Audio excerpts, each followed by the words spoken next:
Okay, good morning, class. Today, we are going to learn about narrative text. And let me introduce myself first. My name is Meisha Antianti. You can call me Bume or maybe it's up to you. Jadi kalian bebas mau manggil saya apa. Anggap aja teman dulu ya saat ini. Dan sebelum kita belajar pada pagi hari ini, kita doa dulu ya guys. Okay, let's pray together. Amen. And okay, because we are going to learn about narrative text, let me kita lihat dulu ya, share screen dulu. Karena kita mau belajar tentang narrative text, jadi tentunya kita perkenalan dulu apa sih itu narrative text.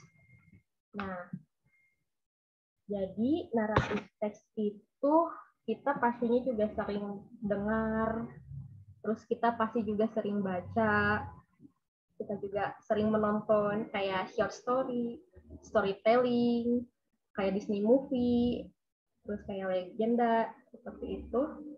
Nah, itu tuh jenisnya itu narrative text. Jadi, narrative text itu adalah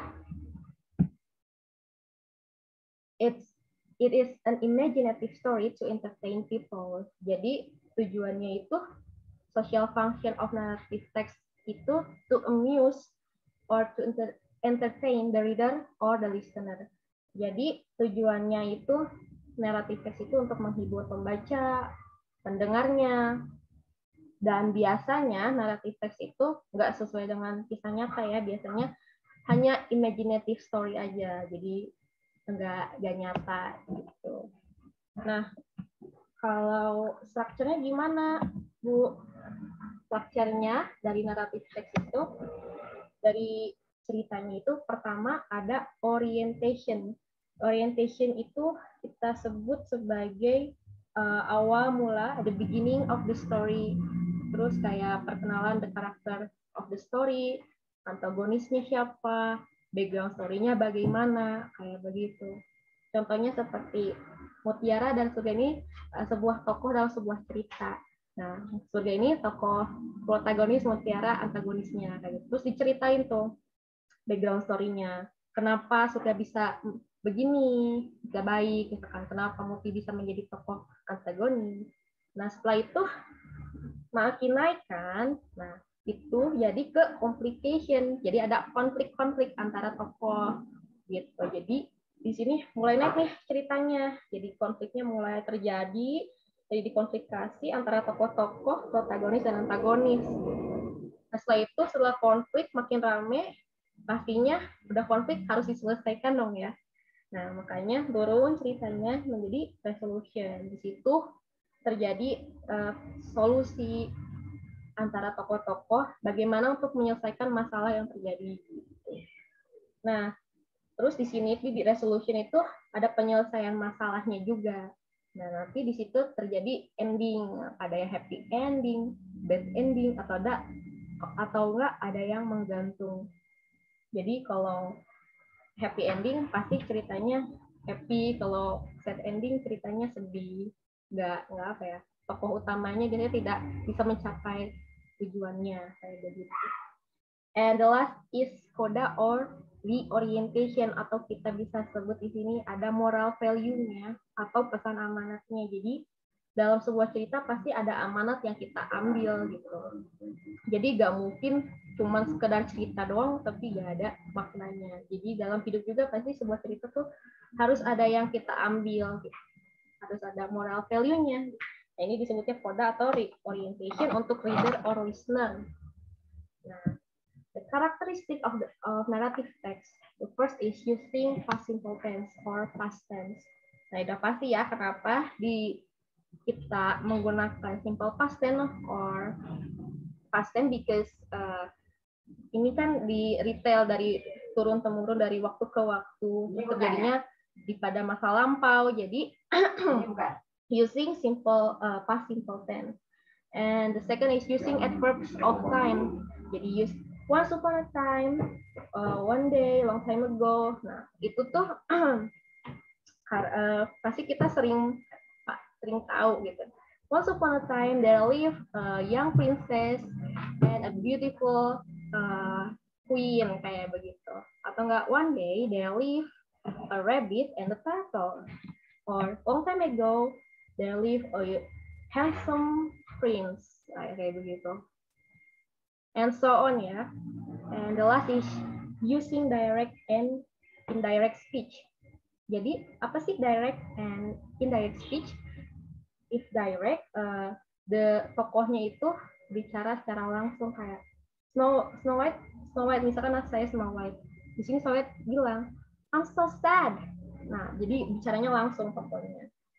If indirect biasanya itu the narrator cerita lagi, retell the story lagi gitu. Jadi pakai kata ganti, jadi Snow White said that she was sad.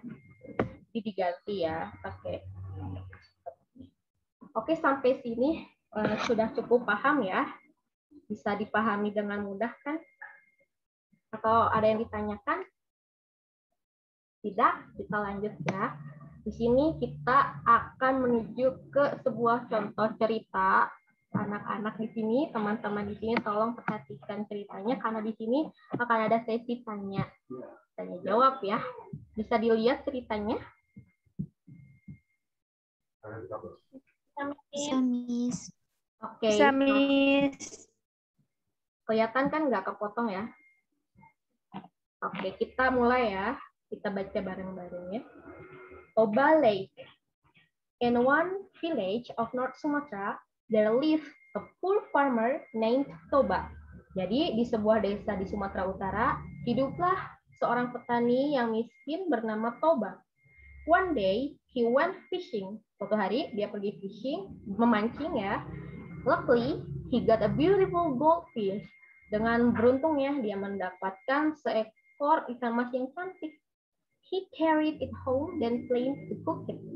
Jadi, ikan mas itu mau dimasak sama si Toba. When he got home, the fish turned into a beautiful woman. Jadi, ketika dia pulang ke rumah, si Tobanya, ikannya berubah kering jadi wanita yang cantik. The woman told him that she was cursed. Ceweknya bilang, si goldfish ini, aku tuh dikutuk jadi ikan, kayak gitu. Terus, she asked Toba to keep it as secret. Jadi, jangan bilang-bilang aku ikan, kayak gitu. Terus Toba agreed, it only one condition that she would marry him. Jadi, Toba ini setuju, asal kamu nikah sama aku, kayak gitu. Then, they got married and soon had one child named Samosir. Jadi gak lama itu, setelah itu mereka nikah, mempunyai seorang anak namanya Samosir. Kayak gitu. This boy liked to eat mud food. Anaknya ini si Samosir senang banget makan. One day, mother asked Samosir to bring lunch to father. Jadi suatu hari mamanya itu nyuruh Samosir sini nih bawain makanan nih buat papa kamu kayak gitu. Terus on the way to rice field, ya, ketika dia dalam perjalanan ya, he stopped and ate most of food. Anak itu diem, si Samus itu diem tiba-tiba, terus malah dimakan makanan papahnya itu. After that, he gave the rest of food to his father. Nah, setelah itu dia ngasih sisa makanan yang tadi dimakan itu sama anaknya ke si papahnya. Toba was very angry and shot at Samosir. You, a fish kid, you are so greedy. Dasar kamu anak ikan, kamu serakah banget kayak gitu. Samosir cried and ran toward his mother. Samosirnya nangis, ke mamanya lari. Terus Samosir ini bertanya sama mamanya. He asked mother, why father called him a fish kid? Kenapa ayah bilang aku anak ikan? The woman was very upset that Toba broke his promise. Jadi si mamahnya ini, si goldfish marah kan udah janji gitu. Mother and son disappeared. Jadi mama sama Samosir ini menghilang. And soon there were springs that caused a vast lake. Jadi ada mata air yang hingga membuat danau hingga sangat banyaknya, jadi membentuk sebuah danau. Dan itu it's called Toba Lake. Jadi itu disebutnya Danau Toba. And a land in the middle of Toba Lake is called Samosir Island. Dan di tengah danaunya itu disebutnya Samosir Island. Gitu ya. Jadi di sini kita bisa paham ya dari teks ini amanatnya apa. Jadi kalau if we angry to someone, please don't tell a words gitu ya. Jadi jangan bilang kata-kata yang kasar atau yang make it hurts to hurt ya. Jadi harus sabar, be patient gitu. And if orang tua kita told kita untuk melakukan sesuatu, do something, ya lakukanlah itu dengan baik gitu. Jangan sampai kayak tadi Samosir ya, kasih amanat untuk give food to father malah di-eat sama dia gitu ya. Jadi harus ikutin, terus kalau marah itu harus sabar, gak boleh berbicara kata-kata yang menyakiti, even itu marah. Dan jangan disepir kalau ada masalah gitu ya, harus diselesaikan. Jangan jadi jangan berjadi danau gitu, tapi coba selesaikan gitu ya. Tapi kan ini namanya juga narrative text ya, gitu. Jadi jangan dibawa serius banget. Amanatnya aja bisa kita ambil ya. Oke, sekarang kita menuju ke question-nya. The first is, what is the purpose of the text? Apa sih tujuan naratif teks? Apa sih tujuan bacaan ini? Coba siapa ya? Kita lihat di sini. Saya, Bu. Siap. Boleh siapa? Silahkan tadi yang mau Gifar ya. Boleh Gifar bagaimana? Ya, Ibu. What is the purpose of the text? Coba apa? Maybe to entertain, Bu. Apakah benar? To entertain ya, tepatnya ya. To entertain the reader ya, bisa. Yang menarik juga kan bisa ya. Tepatnya itu untuk entertain the reader or the listener. Bagus, Gifar. Oke, kita next to the second question. What is the main topic of this passage? Apa tuh topik utama ini? Bacaan ini apa?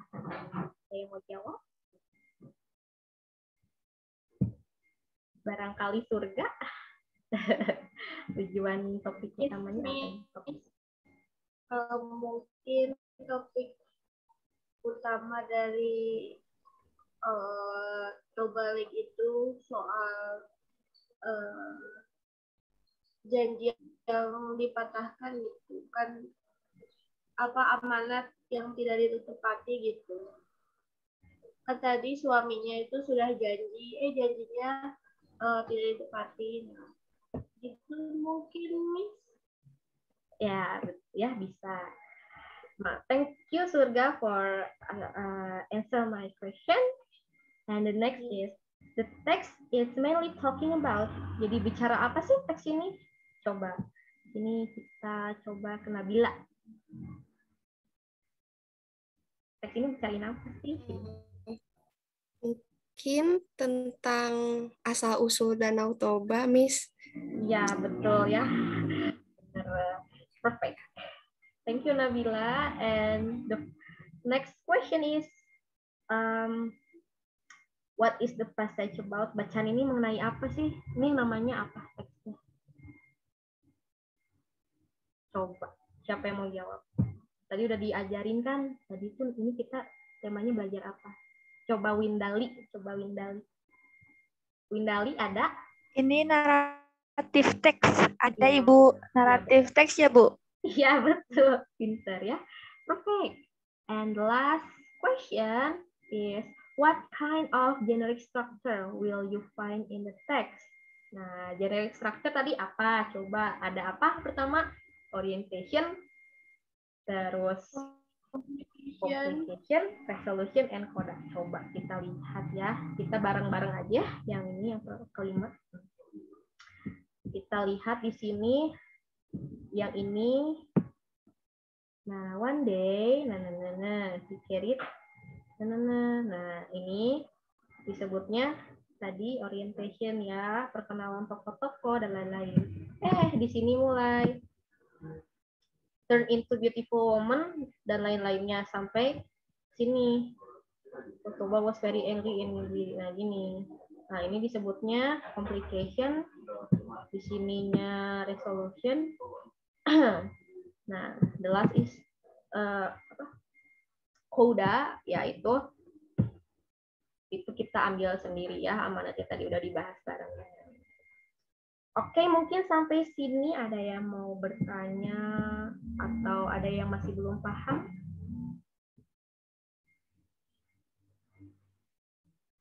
Cukup paham ya semuanya di sini? Oke. Jadi pembelajaran hari ini pada pagi hari ini tentang narrative text kita ulang lagi ya. Kita brainstorming lagi supaya agak lupa. Jadi narrative text itu tujuannya itu untuk entertain the reader or listener. Terus itu biasanya imaginative atau tidak nyata. Terus structure-nya tadi kita udah bahas, ada orientation, terus ada complication, resolution, and coda. And the characteristic dari narrative text itu pakai past tense, using past tense, at per of time, kayak once upon a time. Itu udah ciri-cirinya ya. And direct in indirect. Jadi itu bisa kita mudah ya membandingkannya ya, mana naratif, mana prosedur dan lain-lainnya. Jadi kita bisa tahu ya. Dan di sini untuk karakteristik apa ya yang antagonis atau protagonis pasti kalian udah pada tahu ya, udah diajarin mungkin sebelum belajar di sini ya. Oke, saya harap di sini kalian teman-teman sini bisa paham apa yang saya ajar. Mohon maaf kalau ngajarnya terlalu cepat atau bagaimana, mohon maaf. Di sini semoga saya harap kalian paham dan bisa diingat terus ya tentang narrative text.